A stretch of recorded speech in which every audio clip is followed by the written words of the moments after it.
Assalamualaikum warahmatullahi wabarakatuh. Nama saya Maswin Winarsi, NIM 50119294 dengan materi gender dalam pendidikan dasar pada pembelajaran studi komparatif pendidikan dasar di berbagai negara.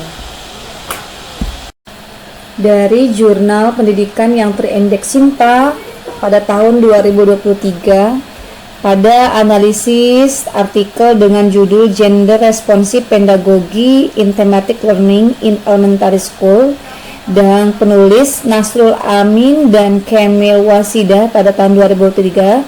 Berdasarkan bab pendahuluan ada rumusan masalah dan bab hasil dan pembahasan yang dikaitkan dengan kasus yang ada, yaitu kecenderungan guru memberikan perhatian lebih kepada siswa laki-laki dalam pembelajaran sains sementara siswa cenderung diabaikan.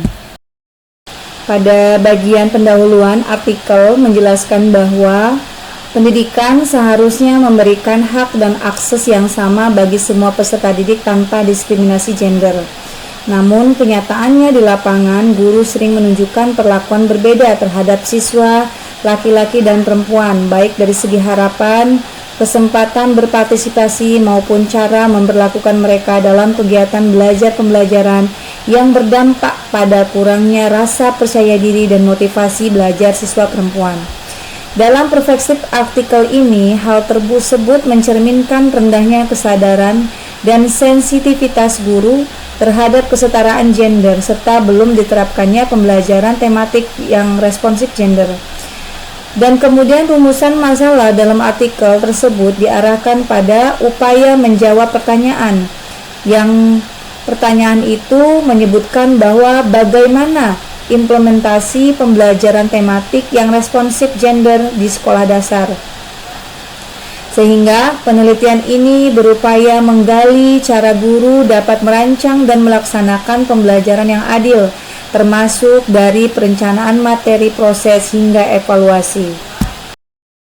Hasil dan pembahasan. Pada bagian hasil dan pembahasan menggambarkan praktik nyata pembelajaran responsif gender di SD Muhammadiyah 1 Candi Lab School Amsida. Beberapa poin penting yang relevan dengan kasus ini adalah yang pertama adalah perencanaan pembelajaran atau lesson plan yang bebas bias gender. Di sini guru mengganti istilah yang bias, misalnya hanya menyebut siswa laki-laki menjadi istilah netral seperti peserta didik.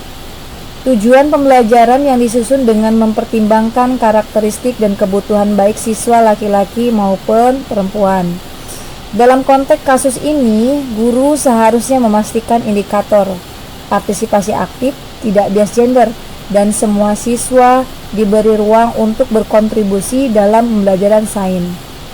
Kedua, bahan ajar dan media pembelajaran setara gender.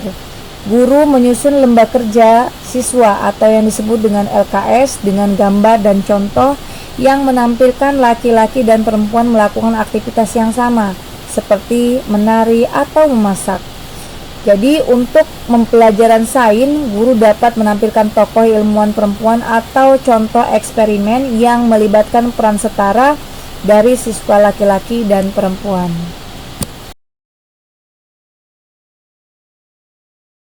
Metode pembelajaran kooperatif dan partisipasi aktif ini pada bagian yang ketiga, bahwa guru menerapkan metode kelompok atau heterogen, campuran laki-laki dan perempuan agar semua anak aktif dan saling mendukung.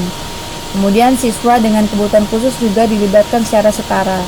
Jadi dalam kasus ini bahwa guru juga dapat menggunakan strategi untuk menghindari dominasi siswa laki-laki dalam eksperimen atau diskusi sains.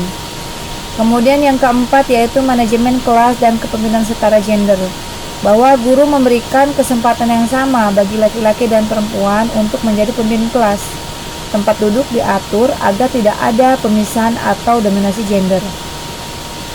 Guru dalam kasus ini perlu memastikan kesempatan bahwa memimpin percobaan sains tidak hanya diberikan pada siswa laki-laki. Selanjutnya yang kelima adalah penilaian yang adil dan objektif. Penilaian ini dilakukan tanpa membedakan latar belakang termasuk gender. Jadi guru memang seharusnya mengevaluasi partisipasi dan hasil belajar berdasarkan kemampuan, bukan stereotip seperti anak-anak laki-laki lebih pandai sains. Kesimpulan sains ini sendiri bahwa kesimpulan analisis ini bahwa kasus yang dipaparkan bias guru terhadap siswa laki-laki dalam pembelajaran sains memang mencerminkan perlu diterapkannya prinsip pedagogi responsif gender. Sebagaimana dianjurkan dalam artikel ini bahwa artikel Amin dan Wachidah menegaskan bahwa guru memegang peran kunci dalam menciptakan lingkungan belajar yang setara, adil, dan bebas bias. Kemudian upaya responsif gender mencakup seluruh proses, mulai dari perencanaan LPP, materi ajar, metode pembelajaran, manajemen kelas hingga asesmen. Kemudian penerapan yang baik mampu meningkatkan motivasi, rasa percaya diri, dan partisipasi siswa secara signifikan. Demikianlah pemaparan dari video ini.